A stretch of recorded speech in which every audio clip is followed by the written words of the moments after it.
بسم الله الرحمن الرحيم الحمد لله وكفى وسلام على عباده الذين اصطفى وأصلي وأسلم وأبارك على سيدنا محمد المصطفى وعلى آله وأصحابه نجوم الهدى قادة التقى.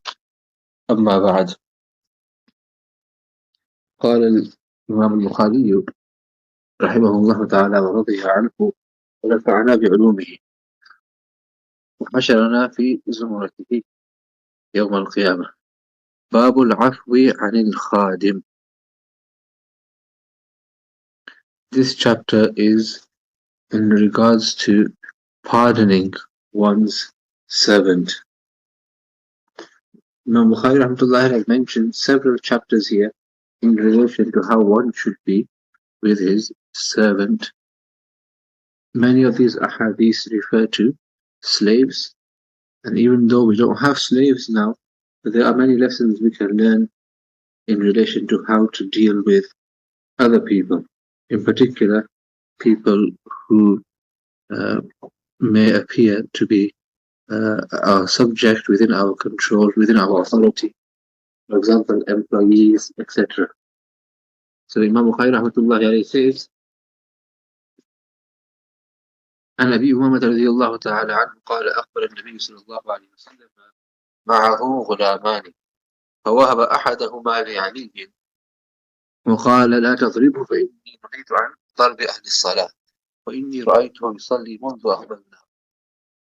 We read this hadith last week already. Rasulullah sallallahu alaihi wasallam said, do not hit this slave because I have been prohibited.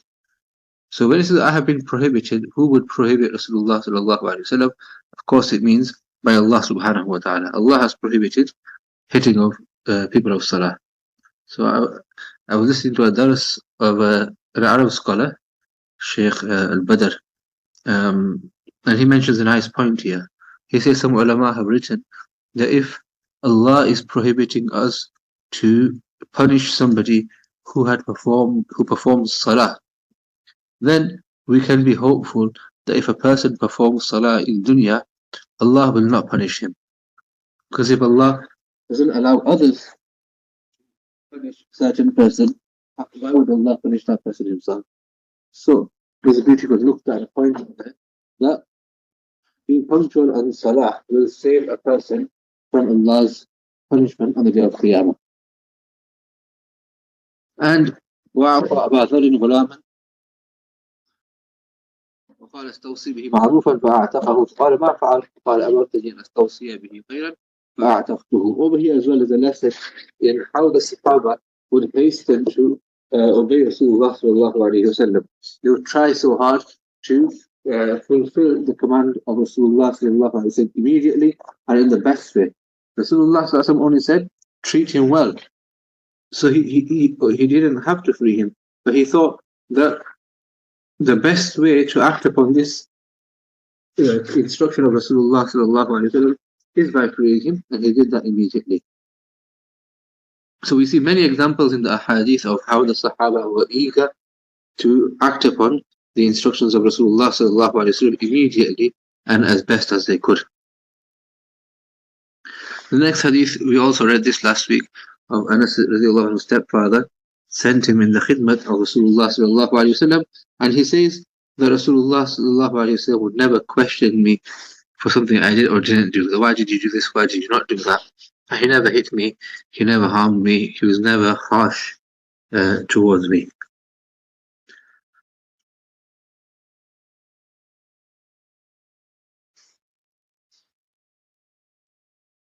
We also read this hadith last week, 165, that if a slave steals, sell him even for a nash, even for us. If you get a very meager price for him, if you have to sell him for cheap, if you get less than what you would normally expect, then still free him. Don't keep, as I sell him, even if you sell him for cheap, don't keep that slave. Recording in progress. So now today's lesson is from chapter 87, Bab al-Khadim Yuthnib, hadith number 166. عن عاصم بن لقيط بن صبرة عن أبيه رضي الله تعالى عنه قال انتهيت إلى النبي صلى الله عليه وسلم ودفع الراعي في المراح صخرة فقال النبي صلى الله عليه وسلم لا تحسبن ولم يقل لا تحسبن إن لنا غنما 100 لا نريد أن تزيد فإذا جاء الراعي بصخرة ذبحنا مكانها شاة فكان فيما قال لا تضرب زعينتك كضربك أمتك وإذا استنشقت فبالغ إلا أن تكون صائما. لقيط bin Sabira radiallahu anhu, he is a Sahabi and he came with his tribe as a wafd, as a delegation on behalf of his people to accept Islam at the hands of Rasulullah sallallahu alayhi wasallam. So he says, I went to the Prophet sallallahu alayhi wasallam and the shepherd drove a newborn sheep into their night shed. Murah, the place where they used to spend the night. And sakhla means a newborn sheep, a lamb. فقال النبي صلى الله عليه وسلم لا تحسبنه. So there seems to be abbreviated here. These people came to visit Rasulullah sallallahu alaihi wasallam.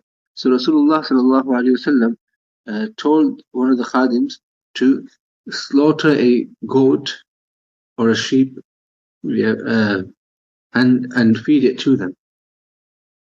So we learn a lesson from that. If you have guests, if somebody or a delegation, somebody visits, you should feed them and treat them well, honor them. But then Rasulullah sallallahu alaihi wasallam said, "La tahsibanna." Do not suppose, meaning do not suppose that we are slaughtering this sheep just for you, because we have 100 sheep and we do not want them to increase. Subhanallah. Rasulullah said 100 is enough. Every time we get 101, we slaughter one and eat it, consume it. So it doesn't go over the 100 mark. This is our practice, this is our habit. That's why I slaughtered this sheep. Why is Rasulullah sallallahu alaihi wasallam saying this? Why is he telling them, the guests, that I haven't slaughtered this goat especially for you? This is our practice. If he didn't want them to feel, that feeling of guilt or feel upset that he put them through so much trouble that they had to slaughter a whole goat just for us. He said, no, don't worry. We didn't do this specially for you. We would have done this anyway. This is our normal practice. It says here, لا تحسبن. And then the narrator says, وَلَمْ يَقُلْ لَا تَحْسَبَنَّ. So this shows how particular and how meticulous the muhaddithin were. So the narrators are saying that, because in the Arabic language, you could say لا تحسبن, لا تحسبن, they both mean the same thing. Many words on the middle letter, the Ain kalima is known as, you can say in different ways and it means the same thing. In the Quran, Allah Ta'ala says, وَلَا تَحْسَبَنَّ اللَّهَ غَافِلًا. So, they both mean the same thing. But he's just showing that he said, لَا تَحْسِبَنَّ, he didn't say, لَا تَحْسَبَنَّ. This just shows that they were very particular about the words of Rasulullah ﷺ and even the harakat. How did he say it? How did he pronounce it? Even they would have meant the same thing. So, when the shepherd brings a newborn sheep, we slaughter one. And then, as Laqit bin Sabira, part of what he said to me was, do not beat your wife like you would beat your slave girl. So from here, Imam Bukhari rahmatullahi alayhi is saying that it's just permissible to discipline one's servant if needed. And the second advice he gave was, when you wash your nose, snuff up water freely unless you are fasting. So when you do wuzu and you do istinshaq, you take the water in your nose. Okay? And then blow, in other hadiths it comes, فَلْيَسْتَنْثِرْ, which means blow it out as well. So do this thoroughly, clean your nose well. Many people just splash the water into their nose and it barely goes inside. So this is not the sunnah. The sunnah is that try and blow in a little bit so the water gets taken in, and then blow it out as well. And do the same thing 3 times so the inner part of the nose is cleaned very well. So baligh, do it really well. إِلَّا أَن تَكُونَ صَائِمًا. Unless you are fasting. If you are fasting, then don't try too much, because if you end up swallowing some, then your fast will break. When you're not fasting, don't do it so much. Otherwise, you should do your istinshaq really well. Snuff the water in well. Chapter 88. Babun man khatama ala qadimihi makhafata su'i zan. What's the topic this week? Huh? What's this week's topic? Slaves and Slavery. how to deal with slaves and servants, employees. عن أبي العالية قال كنا نؤمر أن نختم على الخادم ونكيل ونعودها كراهية أن يتعود خلق سوء أو يظن أحدنا ظن السوء. Abu al-Aliya says, we were instructed to seal things we entrust to our servants and to weigh and count things so that they should not get into habits of bad behavior and we do not unfairly suspect them. If you have an employee or somebody who does some work for you, then and somebody's taking money from one place to another, for example, or taking some expensive items, count the items, count the money first, and then give it to them.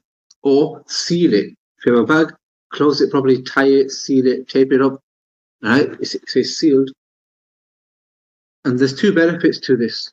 Number one, it benefits that person because they won't get any bad thoughts, bad ideas. What, if I take one, he's not going to notice. Right? Same if you have a shop or you have somebody working in your house, keep your valuables locked, keep them hidden away, count how many you've got. So there's safety for that person in there that he won't be tempted to steal because if I steal, I'm going to get caught straight away. And there's also benefit for us because you will save yourself from su'uzan, save yourself from thinking bad of that person. Right? He might not even steal something, but you'll come back and you'll say, oh, you know what, I'm sure there was more here. I'm sure he's taken some. I'm sure he's stealing from me. Right? If you have somebody coming into your house to work, or you have a shop or a business, or you have people taking things places for you, then count them or seal them or count and check how many they are. That way, there's no su'uzan. Yeah, we should try and avoid cases of tuhma for ourselves as well. Don't put yourself in a place where somebody could accuse you of doing something wrong. At the same time, we shouldn't think bad of another that he might be doing wrong. We should think best of others. Always think good of others. One hadith in Muslim Sharif says, اتقوا الظن فإن الظن أكذب الحديث. And the Quran says as well, إن بعض الظن إثم. So we shouldn't think bad of others, always think good of another.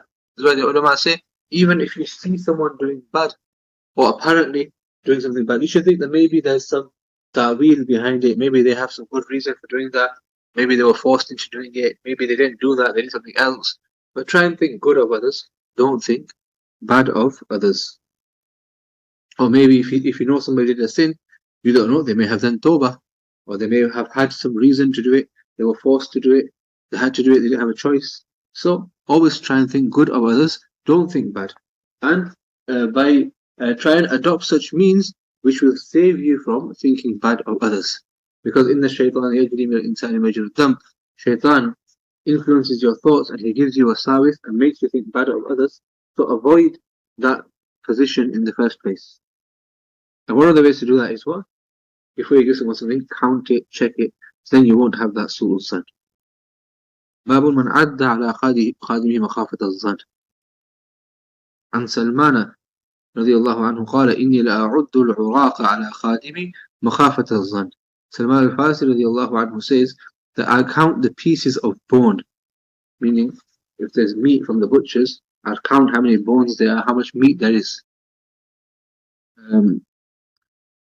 على خادمي, in front of my servants, for fear of unfairly suspecting him. مخافة الظن. I know he's not going to steal from me, but still, what if that thought comes in my mind, maybe he's stealing? So to save that from happening, before I leave them with him, I'll count them. Then he might cook them, and when he brings them, if I even get a bad thought, I can just count them, me and say, okay, they're all here. There's no need to suspect. So it saves you from a form of paranoia, right? If you don't check things properly, if you've got a business, for example, you don't check the money in the till, you just leave it to your employees. But you're going to be paranoid. What if my employees are stealing from me? What if they're taking without me? Or what if we don't have a proper stock list? Or what if taking items home and don't even know about it? But if you just have a proper list, and you check how much money is in the tin, you can always check, and therefore you won't be paranoid, and you won't think bad of them, and they won't be tempted to steal either. Hadith 169 is the same hadith with a different chain of transmission. The Indian out of the Uraba, Khashyat al-Zan. Chapter 90, Babu Adabil Khadim.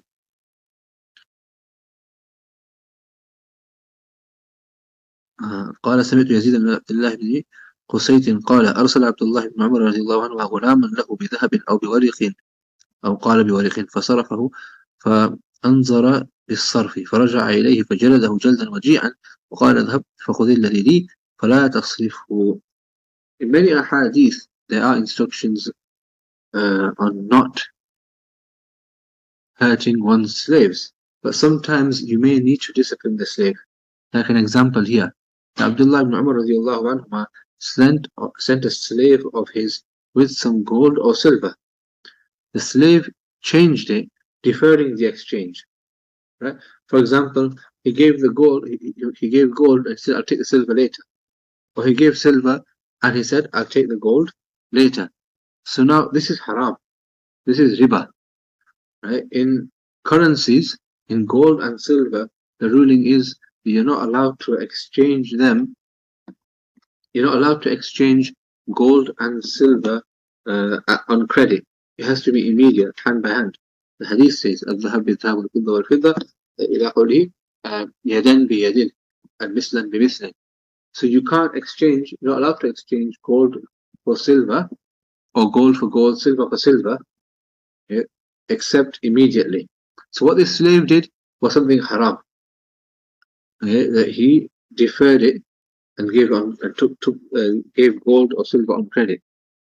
So Umar radiallahu anhu gave him a painful thrashing and said, "Go back and take what is mine. Do not agree to a deferred exchange." Don't do that because it's haram. Yeah, maybe he had told him previously. But you can see Ibn Umar, Ibn Umar radiallahu anhuma was very strict in following the Sharia, following the instructions of Rasulullah sallallahu alaihi wasallam. So when his slave did something haram, he couldn't just let it go. He disciplined him for it. عن أبي مسعود رضي الله تعالى عنه قال كنت سمعت من خلفي صوتا اعلم أبا مسعود لله أقدر عليك منك عليه فالتفت فإذا هو رسول الله صلى الله عليه وسلم قلت يا رسول الله فهو حر لوجه الله قال أما أن لو لم تفعل لمستك النار أو قال لفحتك النار. Abu Mas'ud radiallahu anhu reports that I was beating a slave of mine when I heard someone behind me saying, "Know, Abu Mas'ud, that most certainly Allah has greater power over you than you have over him." Allah has more power over you than you have over this slave. People who beat their children, beat their students, beat their employees, or beat their wife, beat family members, should take heed of this. That you may have temporary control over this person, but the control and the power and the authority Allah has over you is much greater. So Allah, he says, I turned around and there was Allah's Messenger sallallahu alaihi wasallam. I said, Ya Rasulullah, he is free for Allah's sake. He said, had you not done so, the fire would have touched you. Or he may have said, fire would have scorched you. But if you had not freed that slave, then you would deserve Jahannam. That's how great a sin this is. You're beating your slave up for no reason. So if you hadn't freed your slave, then Jahannam would, the fire of Jahannam would have touched you. You would be punished with Jahannam. باب لا يقول قبح الله وجهه. A person should never say قبح الله وجهه, which means may Allah make his face ugly. May Allah make him ugly. Sometimes if you have somebody annoys you and out of anger a person makes a bad dua like this, so you should never say words like this about someone. عن أبي هريرة رضي الله عنه قال لا تقولوا قبح الله وجهه. and the next riwayat 173 عن أبي هريرة قال لا تقولن قبح الله وجهك ووجه من أشبه وجهك. Then never say to anyone, may Allah make your face and every face like yours ugly. Why? Then he gives a reason here. فإن الله عز وجل خلق آدم على صورته. Because Allah Almighty created Adam in his form. Okay? So it's saying don't hit somebody on the face because Allah created Adam in his form. Adam in Allah's in his form. So this is yeah, I'm going to explain this. Allah subhanahu wa ta'ala, so it means his form is the form of that person. This is one. There's three possibilities here. Mullah Ali Khair Rahmatullah has written Sharf. Imam Nawawi has also mentioned similar to this, that either Suratul Wajh, that Allah created Adam on the Allah created Adam, and the main part of a person's appearance is the face, right? Because you recognize a person from their face, and you appreciate a person's beauty based on the face. So therefore, the face is where the beauty is, and Allah created Adam on the surat of his face, meaning all human beings take their form and their beauty from their face. Therefore, you shouldn't disrespect someone's face. That's one meaning.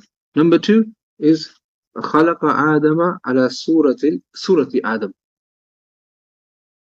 meaning Allah created Adam when Allah created Adam, He created him on his full form.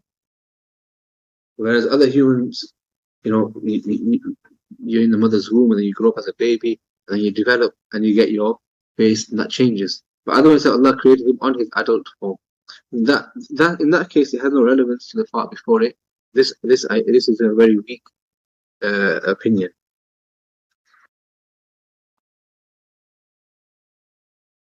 Another meaning is ala suratil madhrub. Don't hit that person on the face because Allah created Adam on a similar surah to the surah of that person who you're hitting, on a similar appearance to the appearance of the person you're hitting. So he's a child of Adam, he's a son of Adam, or a daughter of Adam, he's from the same progeny, so don't at least respect that face because of Adam alayhi salam. Some say, and one opinion is, because this opinion, Suratul Madhrub,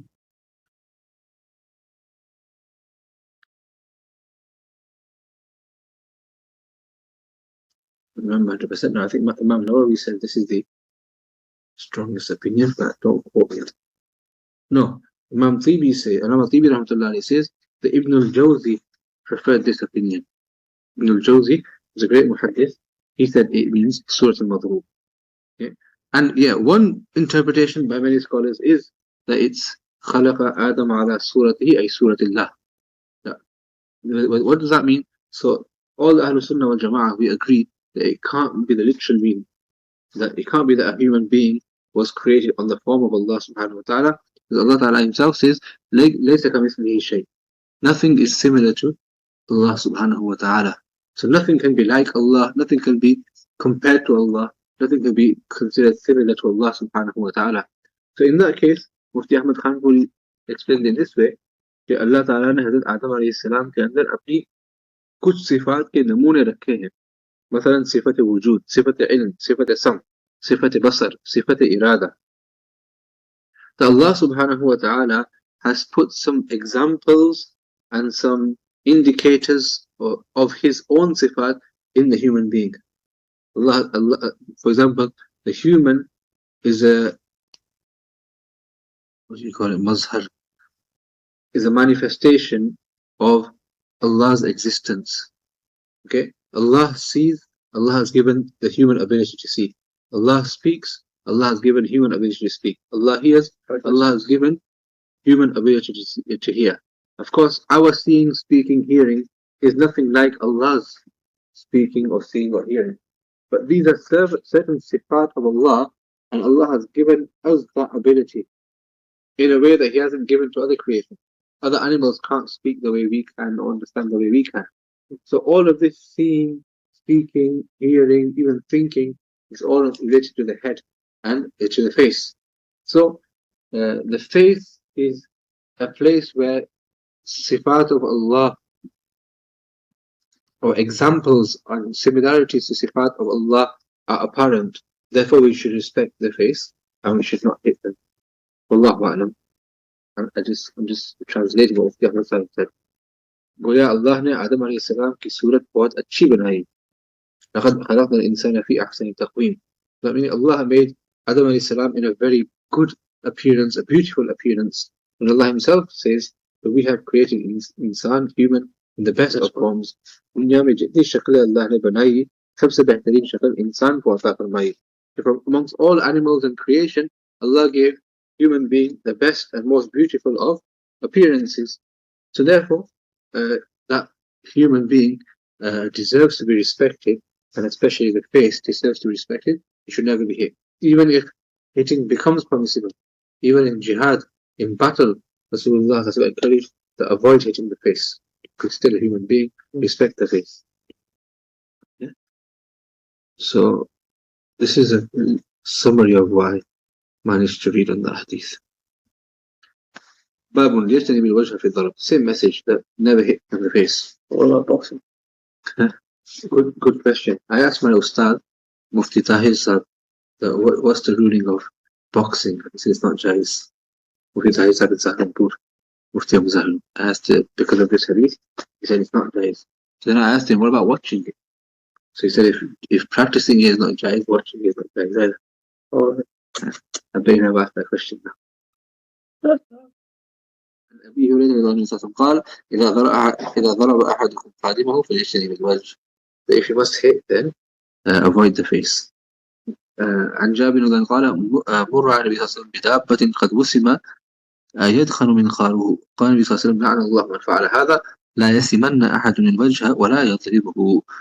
That Rasulullah صلى الله عليه وسلم passed by an animal which had been branded, meaning on its face, and smoke was coming out of his nostrils. So it just happened just then. Rasulullah said, may Allah curse the person who did this. No one should ever, or Allah will curse the person who did this. No one should ever brand or strike the face. Sometimes farmers need to brand the animal with like an iron to make a mark, right? But if it's to be done, do it on the behind the back where it doesn't hurt so much. Don't do it in the face. So you can see how kind and compassionate Rasulullah was when he saw this scene that a camel has been branded on the face and the smoking from his nose. He couldn't see it, and he gave a bad dua, and he said that this person deserves to be cursed. So why would you hurt an animal like this on the face? They don't ever brand on the face and don't ever hit on the face, even if it's an animal. Yeah, sometimes you have to strike the animal if it's misbehaving, or if you're riding a horse, you hit it on the back. Never hit the animal on the face. It's not allowed.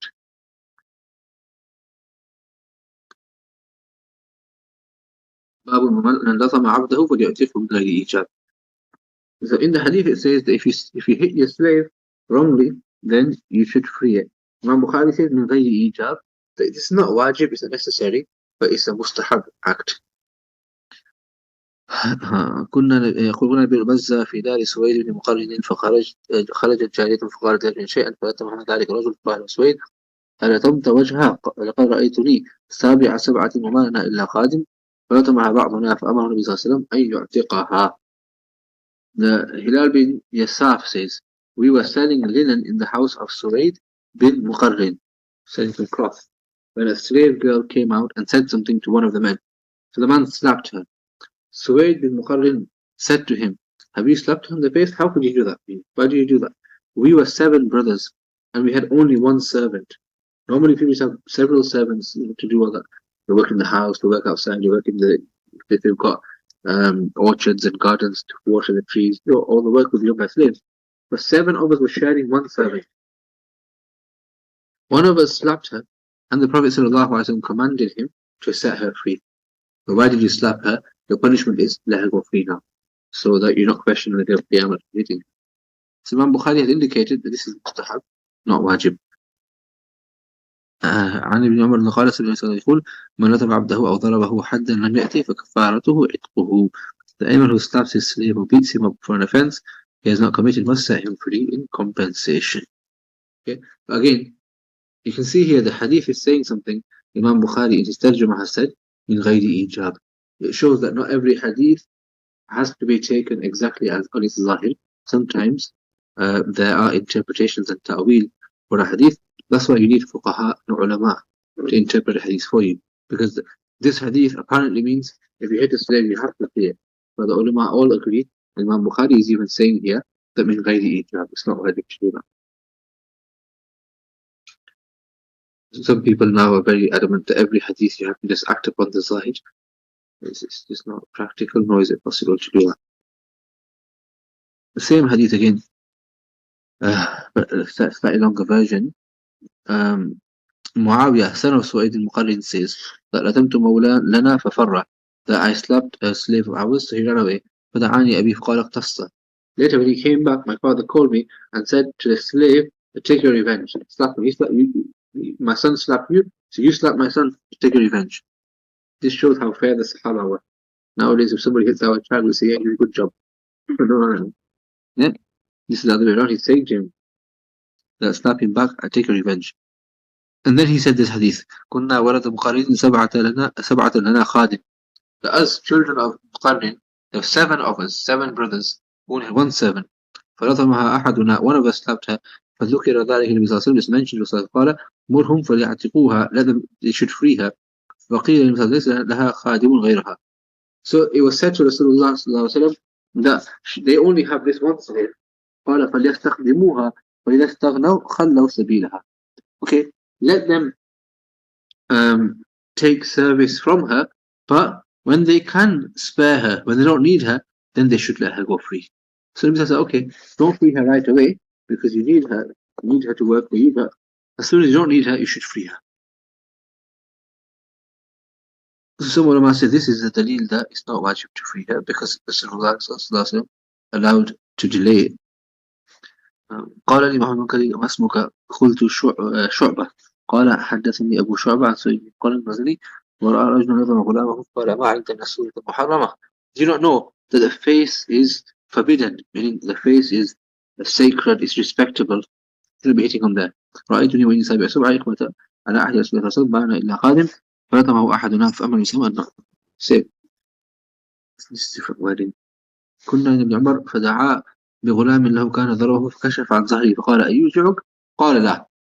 So the Adhan says that we were sat by Ibn Umar radiallahu anhu, and there was a slave of his. He called the slave and he opened up his back and he said, does it hurt you here? Meaning he had hit him on the back. He may have got angry and hit him, but then he felt bad. She said, are you feeling pain? Are you in pain? Well, I said, no, I don't feel any pain. But still he freed him. Even though he was feeling okay, but still he freed him. ثم رفع عودا من الأرض. Then he lifted a small wooden stick from the ground. وقال ما لي فيه من الأجل ما يزن هذا العود. That, setting a slave free is such a good reward. But he says that I do not have any reward for setting him free, even equal to the weight of this stick. فقلت يا أبا عبد الرحمن لما تقول هذا? So why do you say this? قال سمعت يقول أو قال من ضرب مملوكه حدا لم يأته. So whoever beats his slave up for an offense he has not committed, or slaps him on the face, then فإن كفارته أن يعتقه. The only compensation for this is to free that slave. So he says, because of that, that's why I freed the slave, so I won't get any sawab for it. This is not just better to not have a slave. Right. How does one become a slave? What's that? I mentioned that in a previous lesson. You will hear that. It's very, very short. I'll say since last time. Usually, the way a person would become a slave is if they were brought as prisoners of war. All right. Yeah. So rather than killing them or imprisoning them, or let them free and they'll come back and try to kill you again, this is one way that you give them half the rights. And generally, when they would live amongst Muslims, they'd see the beauty of Islam and they would accept Islam as well. Yeah. قال عن عمار بن ياسر رضي الله عنه قال لا يضرب أحد عبدا له وهو ظالم له إلا أقيد منه يوم القيامة. That anyone among you who beats up a slave unjustly shall have to repay him fully on the day of Qiyamah. Either from qawad, meaning revenge will be taken. The way you punished him, you will be punished. The same, if you don't have slaves, but if this is the case with slaves, with a free, it's even more likely that if you hit someone for no reason, you just beat someone up because you can't, just because you're stronger, or you hurt someone, you harm someone, on the day of Qiyamah, that person will be able to take revenge from you and take compensation from you. قال خرج سلمان وإذا some people have this, if they have this attitude just because they're built, if they're out on the street, somebody looks at them wrong, they just smack them. So you should remember on the day of Qiyamah the same will happen to you. وإذا علف دابتي تساقط من الآلية فقال لخادمه لولا أني أخاف القصاص لأوجعتك. That Salman Farsi came out and he saw the fodder falling from the manger. What this means is that the servant hadn't tied the bag properly, so it was falling out. When it falls out, animals will come and eat it and get wasted, it'll go to waste. So he said to the servant, if I did not fear retaliation, meaning on the day of Qiyamah, I would have beaten you very hard. Because you should have tied it properly, you should do your job properly. This is laziness, carelessness. But he says, I would hit you, but I won't, because on the day of Qiyamah I don't want to be punished. عن أبي هريرة النبي قال لا تؤدن الحقوق إلى أهلها حتى يقاد للشاة الجماء من الشاة القرناء. You shall most certainly pay back every rightful claim. Even a hornless sheep shall have a retaliation against a horned one. Meaning Allah Ta'ala will bring the animals back on the day of Qiyamah, and whenever animal harmed another, then there will be retaliation there to show Allah's fairness. So if that's the case with animals who are not even mukallaf, who are not even responsible for their actions, then what do you think is going to happen to those human beings who have been instructed of fairness and who are responsible for their actions? I know people like back home in India and this and that. Is that considered a slave? People who are no, they are employees, not slaves. Yeah. عن أم سلمة زوج النبي صلى الله عليه وسلم كان في بيتها فدعا وصيفة له أو لها فأبطأت فاستبان الغضب في وجهه وقامت أم سلمة إلى الحجاب فوجدت الوصيفة تلعب معه سواك فقال لولا خشية القبض يوم القيامة لأوجعتك بهذا السواك. زاد محمد بن الهيثم تلعب ببهمة. قال فلما أتيت بها النبي صلى الله عليه وسلم قال يا رسول الله إنها لتحلف ما سمعتك. قال وفي يده سواك. So Salama radiallahu anha reports that Rasulullah was in her house. He called a slave girl, but she was slow, meaning she didn't respond. So anger could be seen in his face. Sometimes even this happens with children. You call them and they just ignore, they don't listen. So it's natural to feel annoyed and angry by this. Salama radiallahu anha went to look behind the curtain and she saw the girl playing. The Prophet ﷺ had a miswak in his hand. He said, had it not been for fearing retaliation on the day of Qiyamah, I would have hurt you with this miswak. Muhammad al-Haytham adds, she was playing with an animal. He also adds, I'll bring the slave girl back. Salama said, Ya Rasulullah, she swears she did not hear you. Maybe she didn't hear, but then the reason she didn't hear is she was too busy playing. She should be paying attention. So she was still wrong. But the point over here is Rasulullah did not hit her, and he said that I do feel like hitting you, but out of fear of Allah and fear of retaliation of the Qiyamah, I'm not hitting. So we should take a lesson from there as well. قال رسول الله صلى الله عليه وسلم من ضرب ضربا اقتص منه يوم القيامة. Whoever beats someone unjustly, then he will have to make amends to him on the day of Qiyamah. Retaliation will be taken on the day of Qiyamah. Never wrong anyone, never hurt anyone, harm anyone. Be that right. Again, the same hadith from Abu Hurairah radiallahu anhu. باب اكسوهم مما تلبسون. The hadith says that you should clothe your slaves from what you wear and feed them from what you eat. عن عبادة ابن الوليد بن عبادة بن صامت رضي الله عنه قال خرجت أنا وأبي نطلب العلم في هذا الحي من الأنصار قبل أن يهلكوا فكان أول من لقينا أبو اليسر صاحب النبي صلى الله عليه وسلم ومعه غلام له وعلى أبي اليسر يسري بردة ومعافري وعلى غلامه بردة ومعافري. He says, my father and I went to seek knowledge from the Ansar while the people of knowledge were still alive.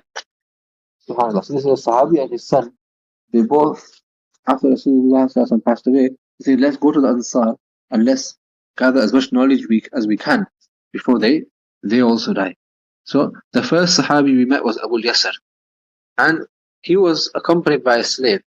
And Abu Yasir was wearing one striped robe and a Yemeni robe known as Ma'afiri. There used to be a tribe in Yemen called Ma'afir, so the robes which they would sew were known as Ma'afiri. So he's wearing a striped robe and a Ma'afiri robe. And I was also wearing a striped robe and a Yemeni Ma'afiri robe. So they're both wearing not matching suits. Right? Normally, what the Arabs would do is they would have one upper garment, the rida, and the lower garment, the izar. And they both would match. So that's a suit, it's matching, it looks nice. But over here, they're both wearing odd, both wearing one of each. Right? I said to him, Uncle, فقلت يا عم لو أخذت بردة غلامك وأعطيته معافريك أو أخذت معافريه وأعطيته بردتك. Why don't you both wear either both of one or both of the other, so that you're at least wearing matching? It was nice. كانت عليك حلة وعليه حلة.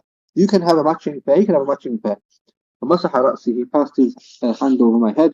وقال الله بارك فيه. Oh, Allah bless this child. يا ابن أخي, oh my nephew. بصر I think it should be بصورا عيني هاتين وسمع أذني هاتين ووعاه قلبي وبصر عيني هاتين وسمع أذني هاتين ووعاه قلبي وأشار إلى نياط قلبه. النبي صلى الله عليه وسلم يقول, so he said, these two eyes of mine have seen and my two ears have heard and my heart has remembered this, whilst he pointed to his heart. So the Prophet ﷺ said, أطعموهم مما تأكلون, feed them from what you eat, واكسوهم مما تلبسون, and clothe them from what you wear. وكان أن أعطيهم من متاع الدنيا أهون علي من أن يأخذ من حسناتي يوم القيامة. I'd rather give my slave more in this dunya than let him take my good deeds hereafter. Subhanallah. So he was wearing these odd clothes and his slave wearing the same because he didn't want to be very different from his slave. This shows their akhlaq and how fair they were, how good they were, even to their slaves. قال سمعت بن عبد يقول كان النبي صلى الله عليه وسلم يوصي بالمملوكين خيرا ويقول أطعموا مما تأكلون وألبسوا من لبوسكم ولا تعذبوا خلق الله عز وجل. Same hadith, there's an addition that do not be hard on, do not punish, do not harm, or do not trouble the creation of Allah. Be good to all Allah's creatures. Babu Sibab al-Abid, to tell off or to speak harshly to one's slave. أرأيت أبا ذر رضي الله عنه وعليه حلة وعلى غلام حلة فسأله عن ذلك قال إني ساممت رجلا شركين النبي صلى الله عليه وسلم. قال النبي صلى الله عليه وسلم أعيرته بأمه؟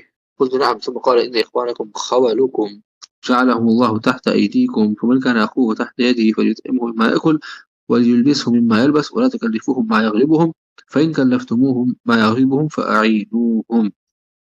That I saw Abu Dharr radiallahu anhu wearing a suit and he was accompanied by a slave who was wearing a similar suit.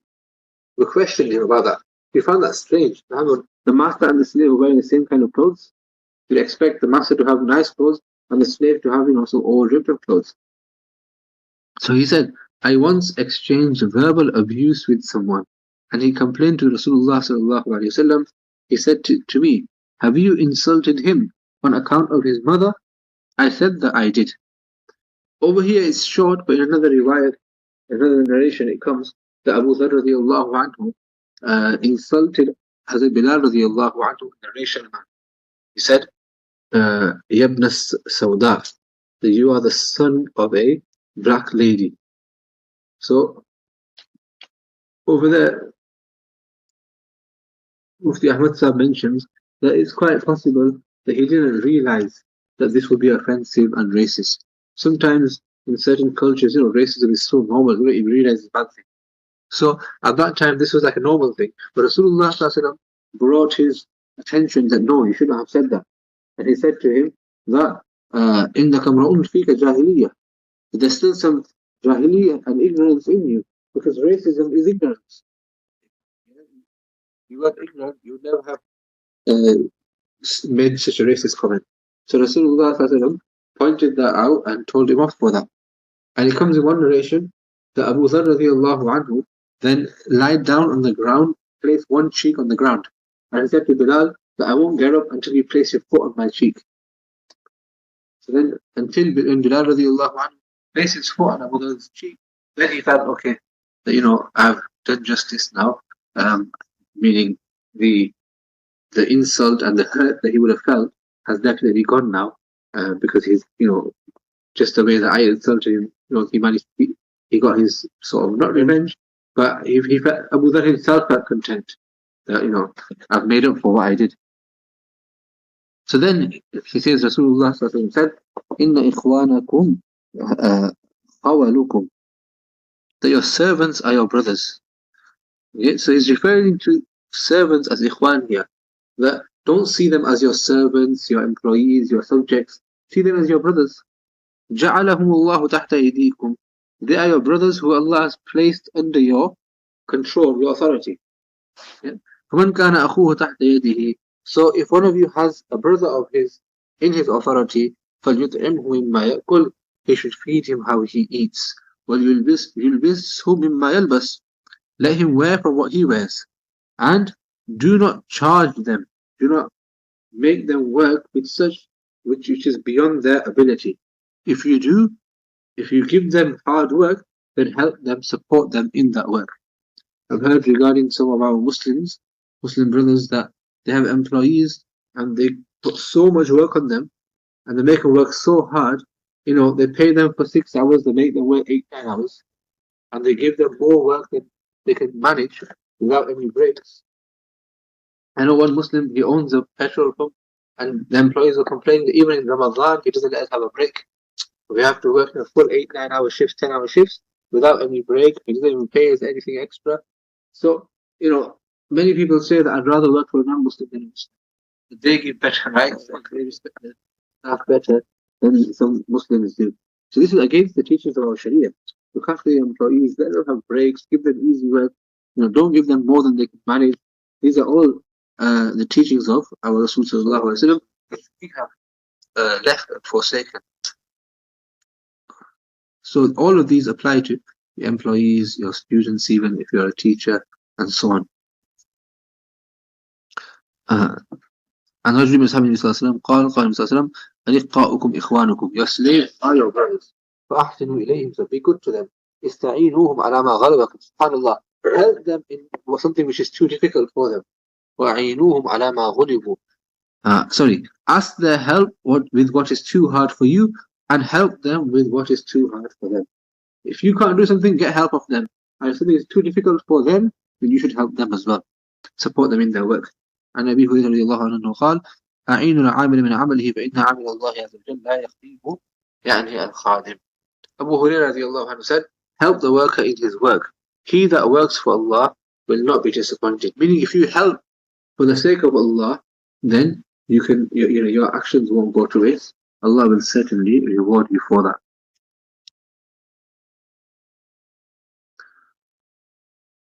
باب لا يكلف العبد من العمل ما لا يطيق. That one should not expect from his employees or his servants more than they can manage. عن أبي هريرة قال لمملوك طعامه وكسوته ولا يكلف من العمل ما لا يطيق. A slave is entitled to be fed and dressed, and not to be charged with something which exceeds his ability. Next riwayah 193, أنه سمع أبا هريرة يقول قال للمملوك طعامه وكسوته ولا يكلف إلا ما يطيق. A slave is entitled to be fed and dressed, and not to be charged except with what he is able to do. Yeah? One point in the previous hadith, he said, clothe them what you wear. This is istihbab. In this hadith, we have the right that a slave deserves to be fed and clothed bil ma'roof, what is normally acceptable for them, what is understood to be good, according to the norms, social norms, you could say, what people understand to be good. It's not necessary that the master feeds them and clothes them exactly as he would himself. This is, the Sahaba were so cautious that they did that. They made them wear the same clothes and fed them the same food. That's not wajib. Just like if a person is really miserly and stingy, that he always wears old tatty clothes, or he eats very cheap food, or for some other reason, for his zuhud purpose, right? For zuhud, he doesn't like to wear nice clothes. He wears very meager, very old and tatty clothes. Or he's on some diet where he has to eat very healthy and only vegetables. But it doesn't mean that he has to force the slave to eat that and wear like that as well. The slave deserves a normal standard, not below normal, not above. قال معلول مررنا بأبي ذر وعلي ثوب وعلى غلام حلة وقلنا لا أخذت هذا وأعطيت هذا غيره كان الحلة قالوا تصير إخوانكم جعله الله عز وجل تحت أيديكم وإن كان يأخذ تحت يده ويجد ما يأكل ويلبس ما يلبس ولا يكلف ما يغلبه فإن كلف ما يغلبه فليعد وحده. سنة يقول ما أطعمت نفسك فهو صدقة وما أطعمت ولدك وزوجتك وخادمك فهو صدقة. The chapter is باب نفقة الرجل على عبده وخادمه صدقة. That if you spend on your slave or your servant, and the hadith says that whatever you even feed yourself, that is sadaqah. Meaning, if you feed yourself, and the intention is I'm doing this to fulfill the right over my body that Allah has given, Allah has instructed me to look after myself, then even that is sadaqah. And if you make an additional intention that I am feeding myself so that I can strengthen myself and worship Allah subhanahu wa ta'ala, you get additional sawab for that as well, based on your intention. Likewise, if you feed your children, if you feed your wife, or you feed your employees, your servants, and your intention is that this is Allah's command and Allah will reward me for it, then you will have ajr even in that. On the other hand, if you see it as a burden and you do it what do you call it, disheartenedly, you do it as why do I have these kids, why do I have to feed them, they're so expensive, your wife, why do I have to spend on her? If you see it as a burden, then you won't get ajr. If you do it happily, knowing that this is Allah's command and I'll be rewarded for it, Allah will reward you for that. عن ابي هريره قال قال رسول الله صلى الله عليه وسلم خير الصدقه ما بقى غنى وما ابقى غنى ما بقى غنى واليد العليا خير من اليد السفلى وابدأ بمن تعول تقول امرأتك أنفق علي أو طلقني ويقول مملوكك أنفق علي أو بعني ويقول ولدك إلى من تكلنا. Rasulullah said the best sadaqah is what keeps you free of need. Meaning, don't give so much, don't give all your wealth in sadaqah, then you yourself become needy, you're asking people for help. So give in charity, but keep for yourself first. Keep your own needs first. Whatever surplus to your needs, give from that to charity. The hand that gives is better than the one that takes. Yeah. So if you're going to give all your wealth in charity, then you're going to be asking people and taking help from people. So you'd rather keep some for yourself, and you don't need to ask people. Start with your dependents. Yeah. So first spend on those who are within your responsibility. Meaning, first prioritize your own family, your own children, and then your parents and your immediate family, and then give to other places of charity. Less that. So you don't want this to happen that your wife should say to you, provide for me or divorce me. Meaning if you don't spend at home, then your wife's going to say to you that either start spending or divorce me, I'll marry someone else who'll spend on me. You don't want that to happen. Therefore, spend on your wife. Or your slave should say, provide for me or sell me. You got an employee, you don't pay your employees properly. Many people do this. They have employees, they don't pay them on time, they dock their wages unfairly, they don't pay them fairly. So then the employee is always looking for another job. As soon as he gets another job, he's going to go. So pay them well, pay them good, what's fair, and what they are due. Or your children will say, who will look after us? Meaning, the children, if you don't spend on your children, then they'll be like, who's going to take care of us? Who's going to look after us? Where else can we go? So don't be in that position. Spend on your family and give them what's due. عن أبي هريرة رضي الله عنه قال أمر النبي صلى الله عليه وسلم بصدقة فقال رجل عندي دينار فقال أنفقه على نفسك قال عندي آخر قال أنفقه على زوجتك قال عندي آخر قال أنفقه على خادم ثم أنت أبصر. The Prophet صلى الله عليه وسلم commanded to give sadaqah. Meaning in the general, maybe in a khutbah, he advised people that give sadaqah. So one person said, I have 1 dinar, I have a gold coin. Rasulullah said, spend it on your own needs. So he said, I have another. Rasulullah said, spend it on your wife. Then he said, I have another. Rasulullah said, spend it on your servants, and then you know best whom to help. That shows that first, what money you have, spend it on your own needs, on your wife's needs, and then your family's needs, your servants' needs if you have. So do your dues and your duties, fulfill them first. Then if you have some left over, then you know best where to give it. You can give it to your extended family or other people in your community, your neighbours, and then give it to other charities and poor people and other forms of charity, wherever you feel is best. So first start with yourself. The charity starts at home. Start with yourself and your family first. They have a right over you, fulfill that right. Should we stop there? Yeah, we'll continue from chapter 100. We complete 99 chapter of the Kitab. 197 ahadith. Alhamdulillah. So we'll continue from there next week. وآخر دعوانا الحمد لله رب العالمين وصلى الله وسلم على سيدنا محمد وآله وصحبه. جزاكم الله. السلام عليكم ورحمة الله وبركاته.